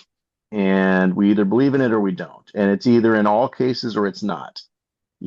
So I think the fact that Democrats have been waffling on this issue and taking the bait and making excuses for things is how the Republicans have increased their media dominance and have cracked down on universities, right? And so on and so forth. And they're, of course, they're now occupying. They're basically trying to instigate a civil war by putting red state Republican militaries inside of blue cities, which is literally something that happened leading up to the Civil War, right? This idea that we have to host an occupying army, and so forth, like taxation without representation, tax money is being extracted from the blue states to prop up these fucking broke red states. And thank Well, I was talking um, with Ash about this, and did you hear the thing about the rapture? yeah, I saw like there were some idiots online who were like, "Oh, Yeah. it's coming soon," and da da da da da. Yeah, so Yeah, there was this big thing about the rapture's coming. Oh no, wait, it's actually 2 weeks from now. Oh wait, it didn't happen either. I don't know if it was rescheduled a second time. But anyhow, I feel like between that and this idea about a civil war, and if you want to throw it back a few years, the zombie apocalypse obsession, the prepper thing for that, there's this hunger, I think, in a large swath of people for some big cataclysmic event that will solve all of their problems, vanquish all their enemies. And in every scenario that I'm describing, they're coming out in their imaginations on top, and they will have like, you know what I mean? In this new reality, they will be, at the top of the heap. Well, Um, that's yeah. I think that's a universal human yeah, so it's like, desire. but I I mean, mean, that's but the real thing is that it's not. That's probably not going to happen. And what's more likely to happen is that we just kind of have to all live with each other somehow. And that, like you said about the red states, they couldn't survive without the largesse of the your Californias, your New Yorks. Um, yeah. so, I mean, it's like we all have to like, yes, I think people are wanting that, but like you said, if it would, I feel like in some ways that if it was going to happen, it already would have. And Mm, like, and where do you attack exactly? And also this like, yes, it's alarming that Texas is invading Chicago or whatever's happening. Um, they're not sending. I've seen the troops that they're sending, they're and not half the sending their time, and best half the people. time though, like in Washington D.C., they end up just picking up trash because there's nothing for them to do. Yeah. Um, so I don't know. It's like in that you're saying that this is an insurrection, but you're going to send you know what I mean, the part-time Home Depot manager from Texas to go, I don't know, clean up some graffiti in Chicago or something. I don't know. It's like Well, yeah. Well, I think it's a confrontation. It's an affront. It's an it is, intentional, of course. punishing your It's a political enemies. provocation, definitely. And And if Obama had done that, what would they have said? well, If Jade Helm Bob, had been real. Bob, you have detected one copyright TMR registered trademark hypocrisy. Congratulations. This entitles you to I don't know, nothing, I guess. But yeah, sure. Yeah, if Obama had done it. And I watched an interview with Obama with Mark Maron or whatever Yeah, the I other think day. that's where I heard him say that. Yeah. So But it's just like I don't know. It was a very just like a very I don't know. Obama is not talking with the urgency of the moment, I don't feel like. And he spends like 30 or 40 minutes just talking about, well, Mark Maron, you've been working really hard and now you're moving on to another stage of your life. And I've done that too. And how are you sitting with that? Right? And it's just like they spend so much time. Like this is the former leader of the free world and the last true leader of the Democratic Party. I mean, Biden didn't take his mantle really. Like, Bernie was rat fucked. I mean, so in what's I want to hear him talk about the political situation. I don't want to hear him sit here and like, you know, virtue signal or gotcha about I well if I'd have done that then da da da da. It's just like I don't know. It was not a very productive conversation, I'm afraid to say. So, and I think he in his post presidency seeks out. He doesn't seek out consequential conversations largely. I think he likes to, you know, and like the American Factory movie, did you watch that a couple years ago that the Obamas had produced or something? I watched a movie, it was like an apocalyptic type movie on No. Netflix. This is a documentary. Oh, no, I didn't see that one. It I'm was not, about a former GM factory in Michigan that had been shut down like never 5 or 10 mind. years earlier, but I then missed, missed that. it was being reopened under Chinese management. A Chinese billionaire investor had come to reopen this American factory in America to produce like tempered glass or something. And so it's kind of like about this downtrodden blue collar formerly union town that was being given another chance by this Chinese billionaire who was reopening their factory that had gone dead like 10 years earlier in their post Rust Belt apocalyptic wasteland there or whatever. And it's kind of like about the cultural conflicts and stuff that happens there because you've got these like Chinese managers coming in and there's a language barrier, but there's also just like these Chinese managers are like fit urban professionals who are coming in to do something. And you frankly, it's like it's kind of sad to say, but you've got a bunch of like, barely high school graduate, like overweight Americans who are just kind of like lazy and shiftless and stuff. And they're just kind of like there's conflict. Conflict happens for multiple reasons. I don't want to put it all on one side or the other, but and it's so weird because at a certain point the Americans try to unionize and the Chinese are trying to crush it and rightly or wrongly, like I think there's a faction on the left which you get into like the majority reports and stuff that's like union is always good, non-union is always bad. But I do from this perspective I do see this kind of weird reversal where capitalist America is being bailed out by Chinese communist capitalist billionaire who's actually investing in opening, and yet these capitalist Americans are they're trying to unionize this capitalist shop that's being opened by a communist Chinese. There's so many like you see what I'm saying? There's like so much cross pollination back and forth between communism and capitalism. It's confusing, and yet at the same time, I'm like, this is a Chinese billionaire. He's a capitalist. He wants to make money. He wants to own this land, this property in America to make money. But like at the end of the day, he could open this factory in China and make more money and have lower costs and have no labor problems, right?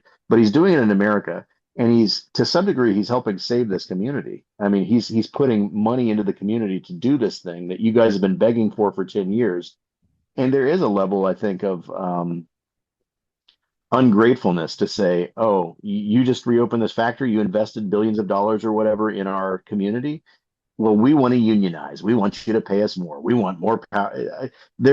I can see from the other perspective, like, what the fuck, dude? I'm doing you guys a favor to some degree. Like, yeah, the wages are lower here now than they were 20 years ago, but like, it was this or nothing. Like, I'm sorry, like there were no jobs. Now there are jobs, and you're being this ungrateful. Like, I can kind of see it from his perspective too, right? And it's also like, you people are uneducated, you're out of shape, you're not as efficient as my workers in China would be.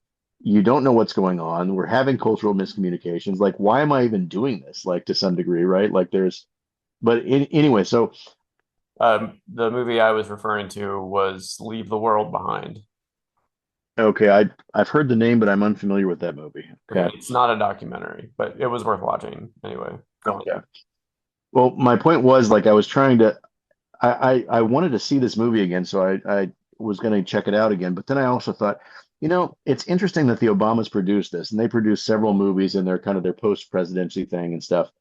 And I was like, I kind of want to watch an interview with them and see like what did they think? What was their takeaway? Because part of my takeaway was this interesting interplay between communism and capitalism, and we're supposed to be the capitalist people, and the Chinese are supposed to be the communists. Yet in this scenario, those roles have kind of been reversed, and they're investing in us, and they're expecting us not to unionize and stuff, and not to insist on labor rights or collective bargaining and so forth.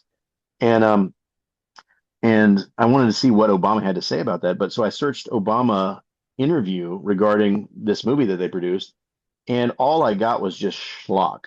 Just like Obama sitting down with the directing couple who directed the movie and just like, we like you guys' documentaries. You guys' documentaries are always very smart and incisive, and we like it. And they're like, wow, thank you. And we like that you produce our content, and your production is so smart and so good, and it's just like a bunch of jerking each other off and stuff. There was absolutely nothing about the substance of the movie or what they were trying to say or what the message might have been or what lessons any Chinese or Americans could learn from this movie. And so it was very disappointing. So it's like sometimes I wonder, uh, how in depth does Obama ever really go? Because he seems like a smart guy, but it's like oftentimes he studiously avoids going in depth when he's actually giving an interview or talking about an issue. Mhm. So I don't know. It was a frustration. Yeah, But you should watch the movie. Yeah, American Factory. It was interesting. yeah, I'll check it out. Yeah. So, okay. So yeah. So there's that. The invasion of democratic cities, obviously, and the thing is, like, I think a lot of this stuff should be challenged in court. But the thing is, we can't rely on the courts anymore because they're Republican controlled, basically. But this patina of an excuse that, well, there's too much murder. It's unacceptable. It's out of control. Da da da da da. Okay, these are claims that should have to be proven.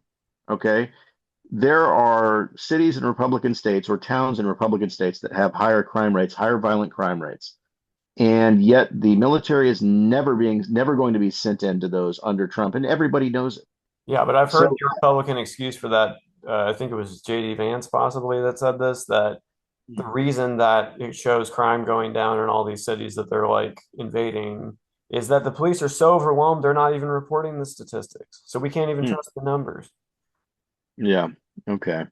Yeah. It's well, I do think like there has to be like some legal, these things should be challenged legally. And, unfortunately, like I said, we don't have a court system anymore that can be trusted, really. I mean, frankly, I think Congress needs to be overhauled. The Supreme Court needs to be overhauled. The executive needs to be the requirements for any future Democratic administration are unbelievable and almost require revolutionary action to rectify the situation we've gotten ourselves into, I think, because yeah.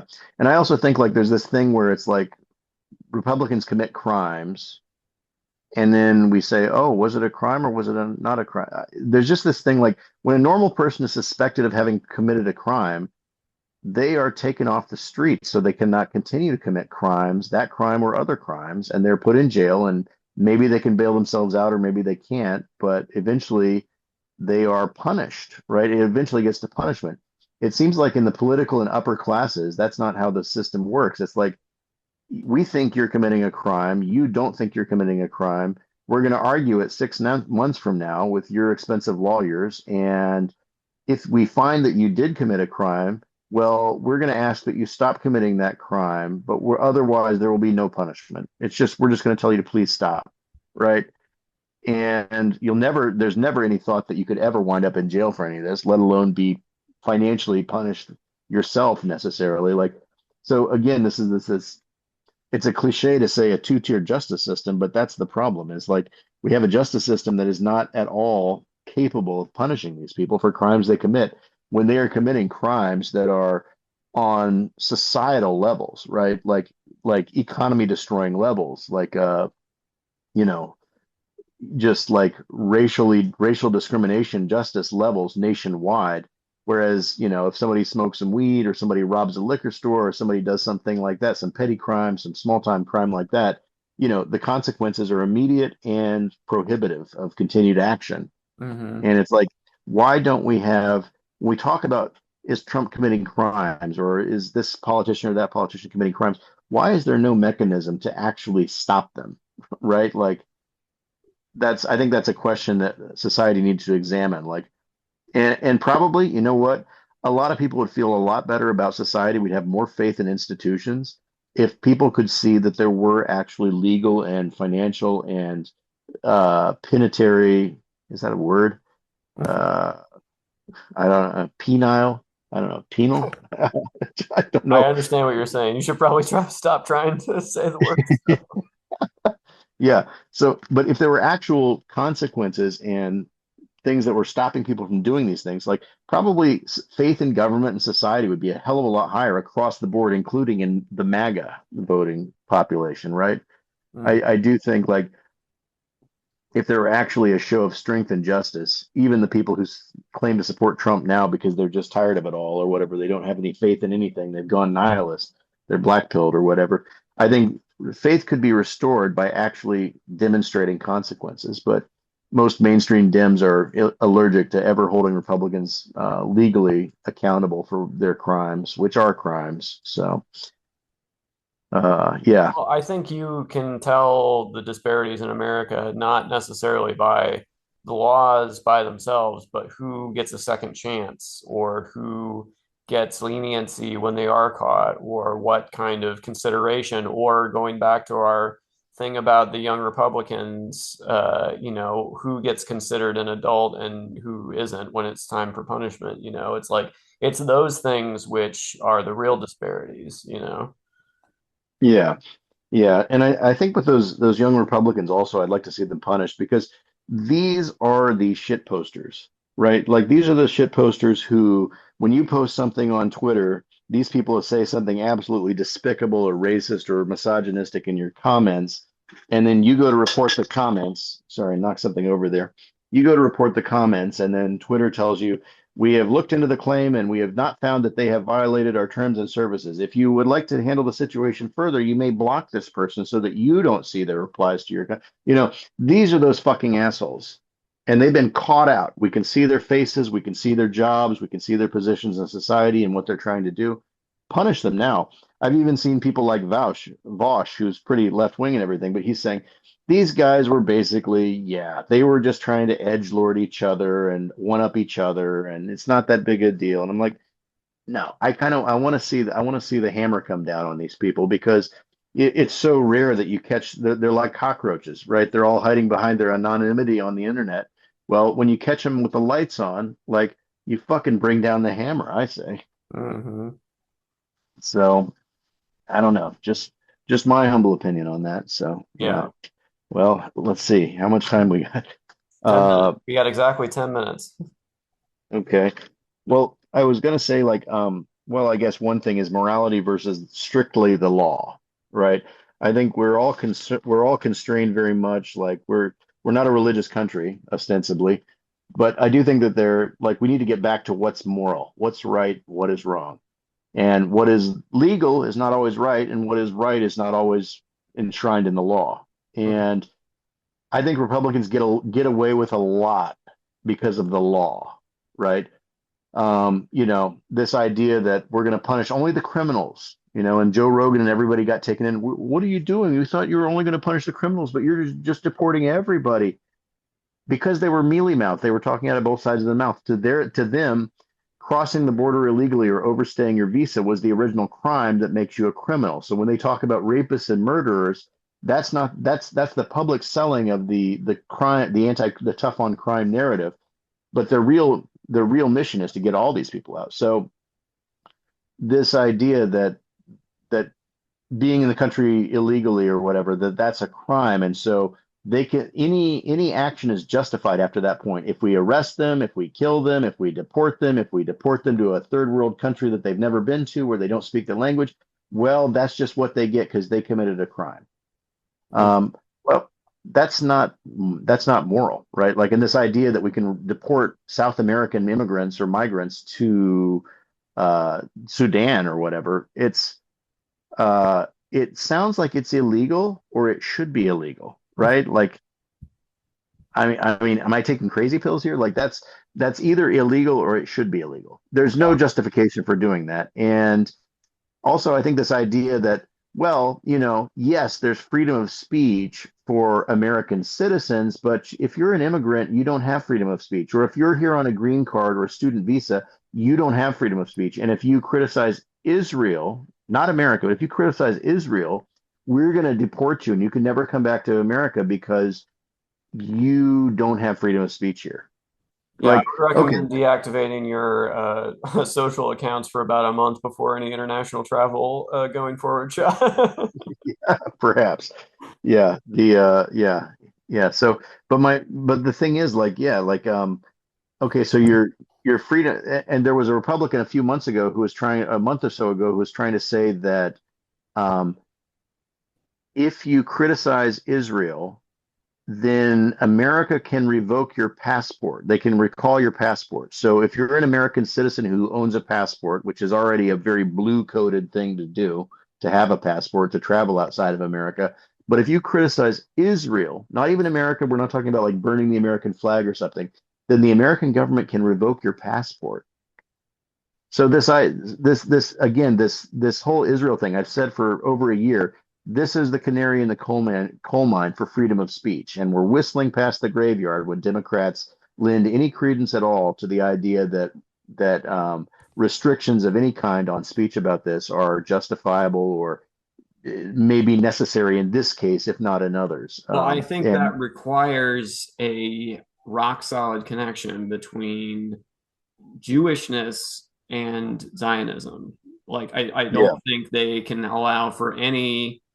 Well, I mean, I don't know how they explain non-Zionist Jews, well, but those are the self-hating Jews, Bob. oh, right. Please Sorry, do forgot. try to keep up. Yes. Sorry.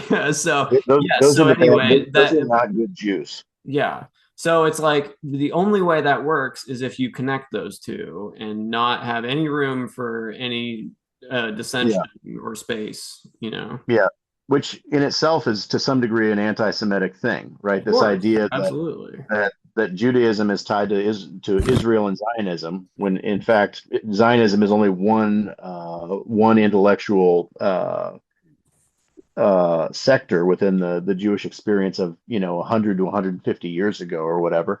But yeah, this idea that and the thing is, there's the anti-Semitic trope that Jews have dual loyalty, right? That they're not fully loyal to the country that they're inhabiting physically because they have this dual loyalty to this idea of Israel, this other country that they could go to at any time if they wanted to. And it's an anti-Semitic trope, but is it really an anti-Semitic trope when you're insisting that like it has to be respected and to insult one is to insult the other, right? Like if if you insult Israel, then you're insulting actually all Jews and it's anti-Semitic. Like you're really conflating the two in a way that is not helpful for secular or secular Jews in another country or citizens who primarily identify as a citizen of this country but also happen to be Jewish or whatever, and they may or may not be Zionists. But so again, there's so much conflation, and also there's been so much stuff with there's anti-Semitism on the left and the right. Okay, but who's shooting up the synagogues, right? Who's trying to bomb synagogues? Who are the violent ones? Who are the ones who are really serious about? Who are the ones who are pushing the Great Replacement theory that Jews are bringing in the brown people to replace the white people so that they can, create a whatever they're trying to create, Sure. That's what they were chanting at Charlottesville. Yeah, I think even a Zionist who's being intellectually honest with themselves will acknowledge that the dangerous anti-Semitism is actually completely coming from the right, right? Like this is the real anti-Semitism. You can complain about pro-Palestine and anti-Israel or whatever, but like that's not the real danger for American Jews, right? Like, I'm sorry. It's just, I think, oh boy, I hesitate. We're in our final 10 minutes, and this is the issue we're closing out. Yeah. A very dangerous thing to do, I think. Chow, we've got 3.5 minutes left. You want to say anything? Say something controversial. Yes. Yeah. Yeah. Oh God. How about I say something non-controversial for a change? Oh wow. Something I can leave in the podcast. Yeah, but I guess my point I'm getting back to here is that for some reason, somehow we need to get back to the idea of morality versus the law. What is strictly legal tends to benefit the Republicans and the conservatives for some reason, right? If we say, yes, the Latinos violated the law by coming here illegally or overstaying their visa, and so they deserve whatever's coming to them, and there's no restriction on what we can do to them because they are non-citizens, or freedom of speech. Like freedom of speech, we're supposed to be a beacon to the world because we exemplify freedom of speech.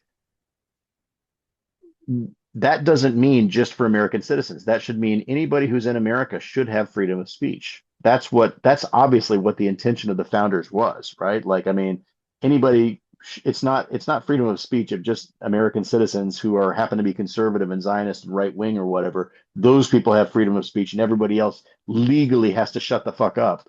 Like, that's not what we need to get back to basics, right? What is freedom of speech about? Who is it for? Well, it should be for everybody, or we don't really have it, basically. I guess that's my point. So, yeah, there's a lot more I wanted to get to. The people that Democrats defend. We defend too many people, maybe. Our group is too broad, immigrants, racial minorities, gender minorities, sexual orientation minorities, transgender, etc. The lower class, the working class, the left wing, the communists, the socialists, we've got all these people that we have to defend. Republicans basically have to defend Israel, evangelicals, Christians, conservatives, the upper class, the business community, the crypto investor. I mean, like, we have 90 seconds left, and I think that this is a wonderful conversation to pick up next time. In fact, I would like to. Have you seen the Ezra Klein, Ta-Nehisi Coates conversation? Yes, and I thought Ta-Nehisi Coates. Well, okay, another day perhaps. Yeah, we have to, but I do want to stick a pin in that and come back to that next time. But yes, let's come back real soon, and we'll pick it up there.